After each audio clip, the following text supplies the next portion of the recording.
नमस्कार, स्वागत है आपका प्राइम टीवी में। मैं हूं आपके साथ प्रिया तिवारी। नजर डालते हैं मध्य प्रदेश की कुछ खास खबरों पर।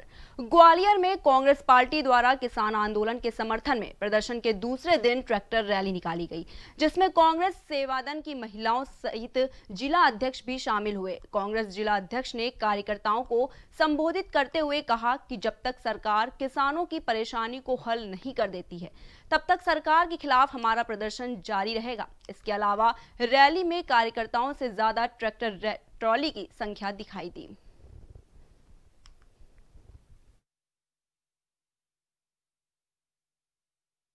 आज जो है यात्रा लाहौर से चली है, कल ये 12 तारीख और ये सेवा दल जो हमारा मोर्चा संगठन है उसके द्वारा ये यात्रा निकाली जा रही है।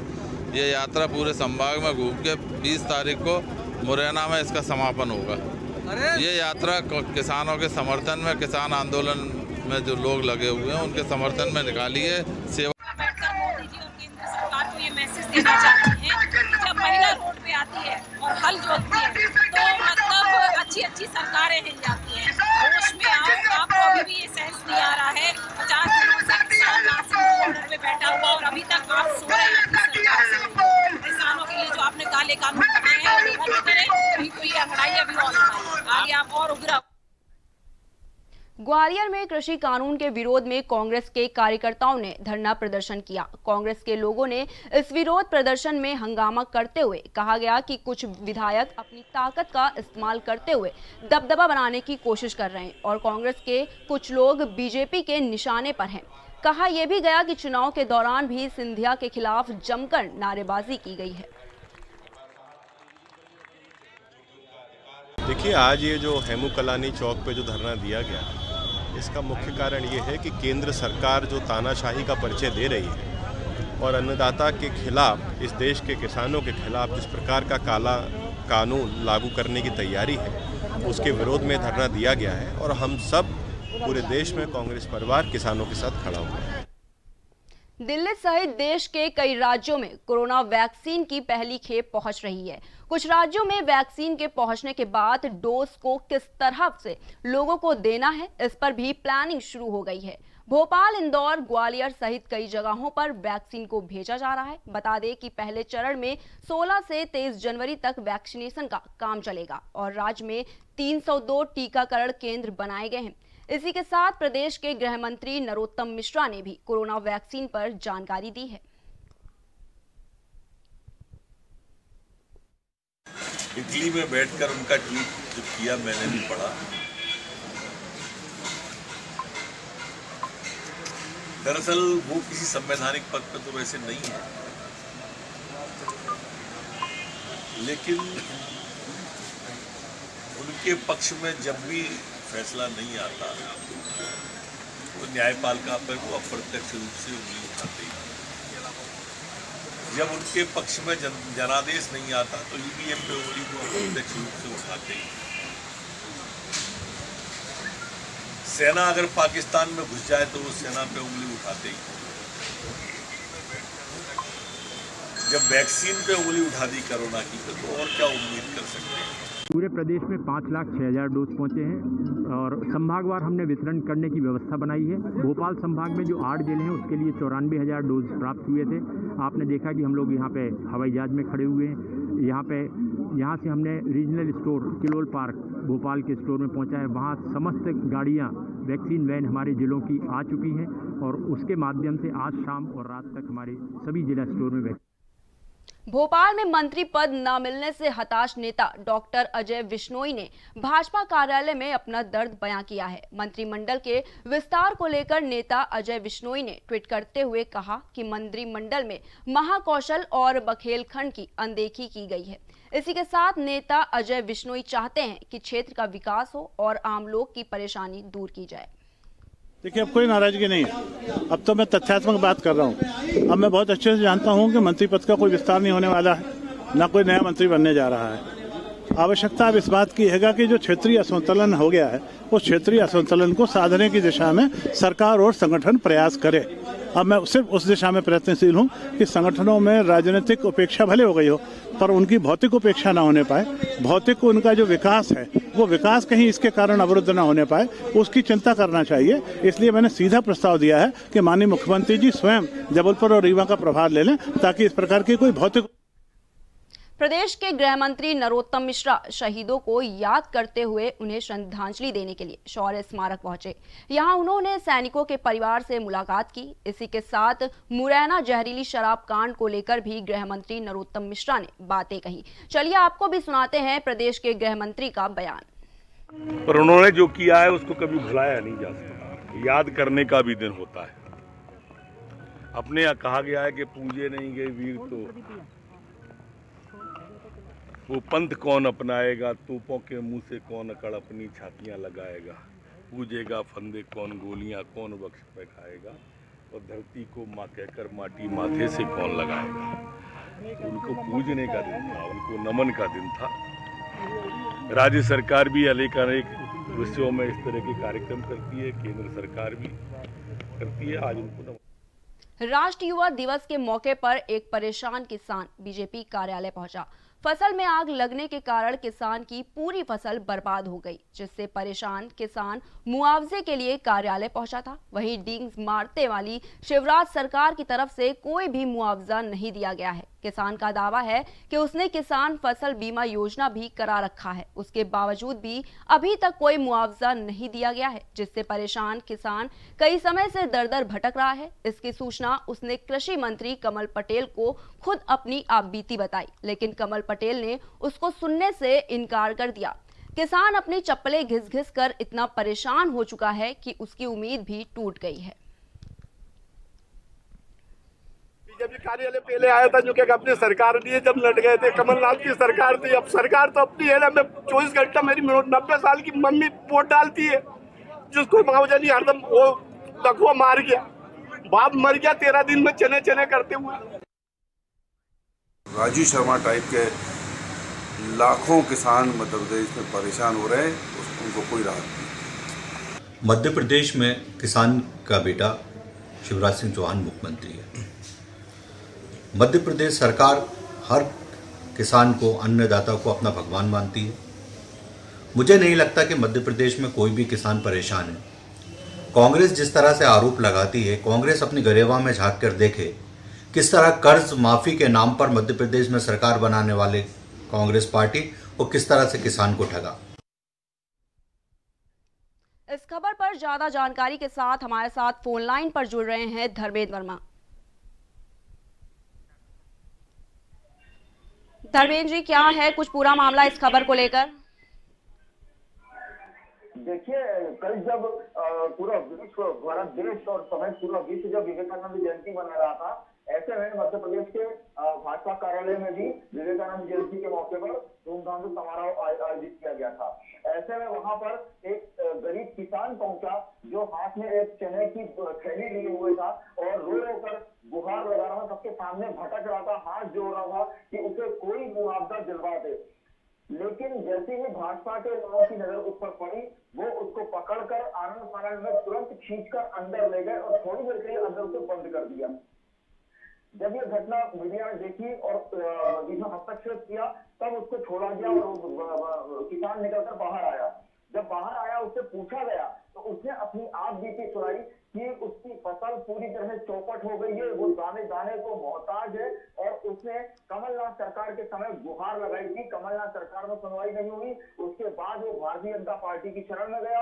वहां उसने कई लोगों से हाथ पर जोड़े, गिड़गिड़ाया, वो उसने अपनी पूरी दशा के बारे में उन्हें बताया। लेकिन भारतीय जनता पार्टी के कारिंदों ने उस समय ये बोलकर उसे मना कर दिया कि अभी हमारी सरकार नहीं है, हम सत्ता में नहीं है, इसलिए हम कुछ नहीं कर सकते। वो बेचारा इंतजार करता रहा, और जब भारतीय जनता पार्टी सत्ता में आ गई, कमलनाथ की सरकार गिरने के बाद जब भारतीय जनता पार्टी सत्ता में आ गई, तो वही शख्स, वही गरीब किसान फिर अपनी उम्मीदों को लेकर भारतीय जनता पार्टी के पास गया।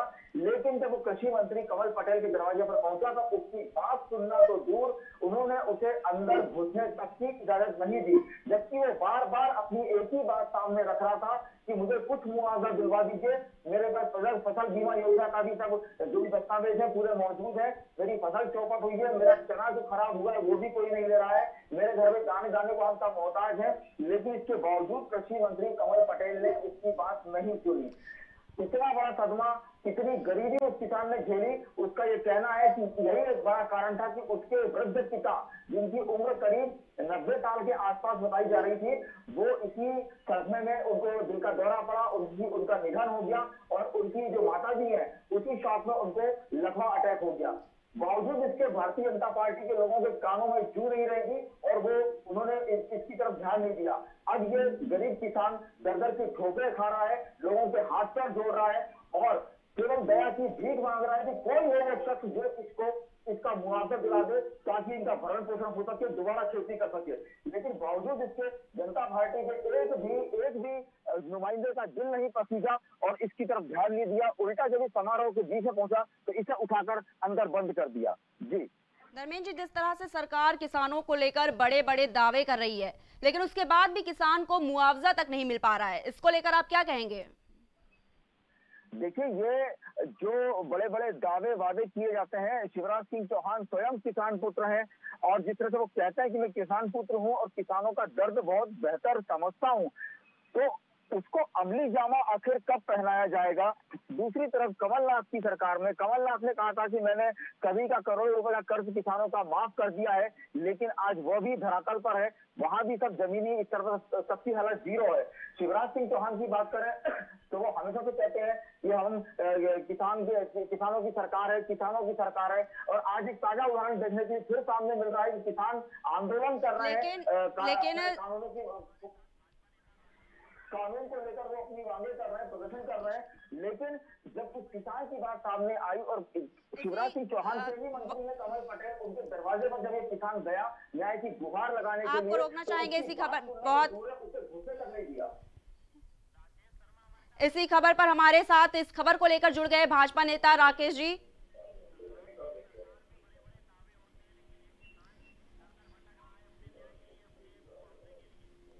राकेश जी, जिस तरह से सरकार आप बड़े बड़े दावे करती है किसान को लेकर, उसके बावजूद भी किसान दर दर की ठोकरें खा रहा है, इसको लेकर आपका क्या कुछ कहना है? देखिए प्रिया जी, मध्य प्रदेश में किसान का बेटा मुख्यमंत्री है, तो मुझे नहीं लगता कि मध्य प्रदेश में कोई किसान परेशान हो सकता है। मध्य प्रदेश में जिस तरह की बातें की जाती है, जिस तरह के भ्रम फैलाने की बात की जाती है, पूरी तरह कांग्रेस करती है। आप देखिए कि मध्य प्रदेश में किसान का कर्ज माफ करने के झूठ फैलाकर कांग्रेस ने सरकार बनाई थी। मध्य प्रदेश में फसल बीमा के पैसे कांग्रेस की 15 माह की सरकार ने जमा नहीं किए। भारतीय जनता पार्टी की जिस दिन से सरकार बनी है, हर किसान को फसल बीमे के पैसे मिल रहे हैं। किसान सम्मान निधि मध्य प्रदेश में 10,000 रुपए किसानों को मिल रही है। आपकी चाहे आधा एकड़ जमीन हो चाहे 1 एकड़ जमीन हो, आपको किसान सम्मान निधि के 10,000 मिलेंगे। मैंने आपके चैनल पे सुबह भी इस विषय पर चर्चा की है। जिस राजू शर्मा की बात की जा रही है उसके लिए अधिकारी को निर्देशित किया गया है, वो वहां जाकर देखेंगे मामला क्या है।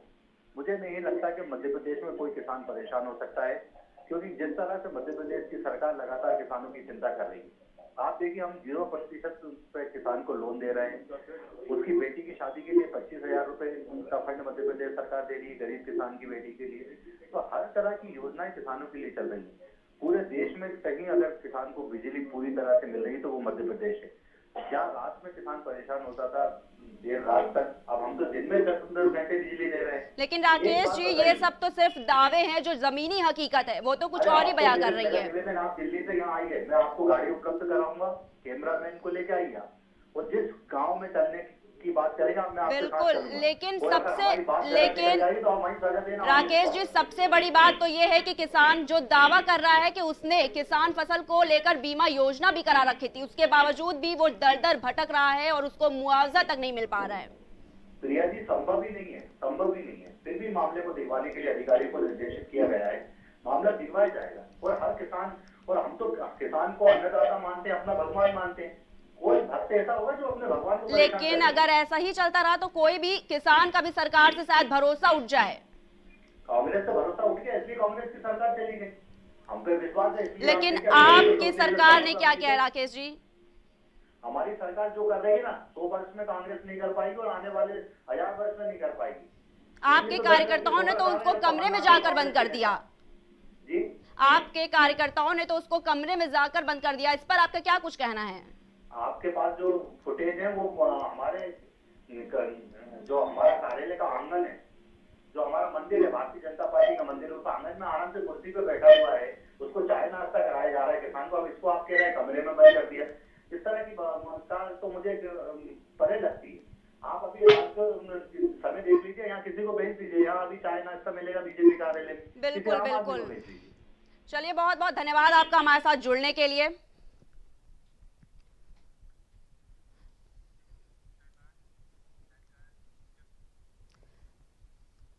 तो ये थे हमारे साथ इस खबर पर भाजपा के नेता। अब रुक करते हैं हमारी दूसरी खबर की ओर। विदिशा में अवैध खनन के खिलाफ कार्रवाई की जा रही है। तहसीलदार द्वारा भोपाल सागर बाईपास पर खनन की कुछ गाड़ियां को जब्त किया गया है। खनन की गाड़ियों को जब्त करते हुए थाने में कड़ा करवा दिया गया। मामले की जानकारी मिलते ही एसडीएम मौके पर पहुंच गए। इसके बाद अधिकारी ने मोटर मालिकों को कार्यालय में बुलवाया। अधिकारी ने बातचीत करते हुए मामले में कार्रवाई की बात कही है।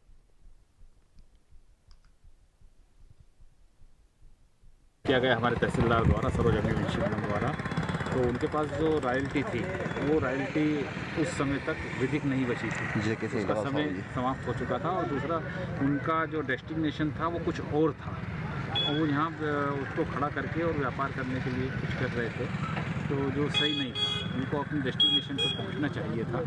और जो रॉयल्टी का मतलब ही ये होता है कि उसको सही स्थान पर ले जा करके वो पहुंचा, बीच में खड़ा होकर के व्यापार करे, अनियमितता होती है। तो इस कारण से उन पर कार्रवाइयाँ की गई है, उनको पकड़ा गया है। और खनिज विभाग को ये मामला सूट करके और कितना डंपर जब्त किए गए? 4 डंपर अभी जब्त किए। मुरैना में खनन माफियाओं के हौसले बुलंद होते नजर आ रहे हैं। ताजा मामला मझोली थाना क्षेत्र का है, जहां पुलिस ने एक ट्रैक्टर ट्रॉली से भारी मात्रा में अवैध रेत बरामद की है। पुलिस ने इस मामले में जानकारी देते हुए बताया कि वाहन चालक और वाहन मालिक के खिलाफ केस दर्ज कर मामले की जांच शुरू कर दी है। बता दें कि खनन माफिया नदी से रेत भरकर बेचने जा रहे थे, तभी मुखबिर की सूचना पर पुलिस ने खनन माफियाओं को गिरफ्तार कर लिया है।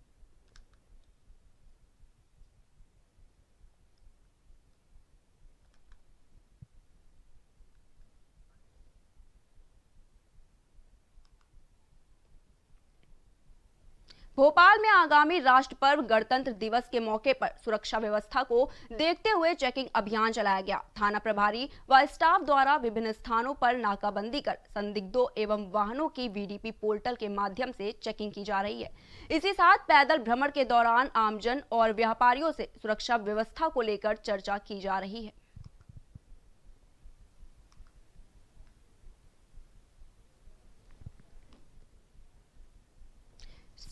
सिवनी में महिला सशक्तिकरण को लेकर धूमा हाई स्कूल में बच्चियों और महिलाओं को अपराधों से बचाने को लेकर थाना प्रभारी राहुल बघेल ने घटनाओं को साझा किया। वह इस दौरान सभी शिक्षक और वरिष्ठ गण मौजूद रहे। साथ ही मध्य प्रदेश में महिला सशक्तिकरण को लेकर पुलिस विभाग और वरिष्ठों के साथ बैठकर अपने विचार व्यक्त किया। वहीं बच्चियों ने भी अपनी प्रतिक्रिया और विचार व्यक्त किए।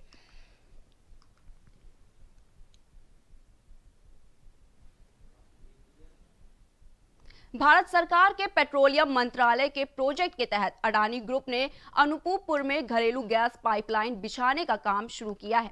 यहां बड़ी ही तेजी से गैस की पाइपलाइन को बिछाया जा रहा है, लेकिन इस काम में कांग्रेस ने आपत्ति जताते हुए लोक निर्माण विभाग में शिकायत दर्ज करवाई है। शिकायत दर्ज करते ही कांग्रेस की ओर से कहा गया कि अगर दोषियों के खिलाफ कार्रवाई नहीं की गई तो आंदोलन शुरू किया जाएगा।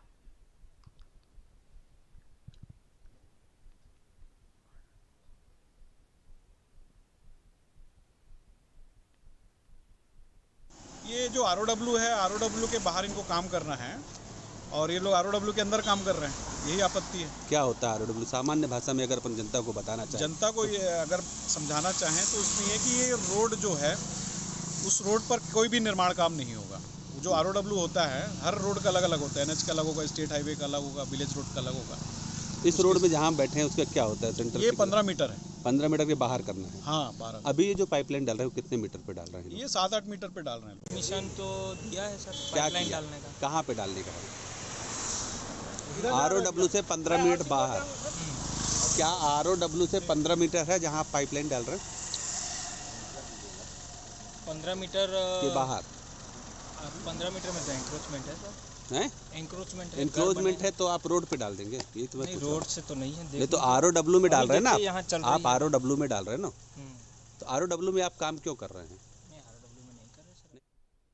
खबर हरदा के टिमरनी विकास खंड से है, जहां वन परिक्षेत्र में कई दिनों आतंक मचा रहे बाघ को पकड़ने में वन विभाग की टीम को सफलता मिली है। बता दें कि बीते दिनों से बाघ ने 2 लोगों को गंभीर रूप से घायल किया था, वहीं एक ग्रामीण की जान ले ली थी। वहीं आज वन विभाग की टीम ने रेस्क्यू कर बाघ को पकड़ लिया है, जिसके बाद स्थानीय लोगों ने राहत की सांस ली।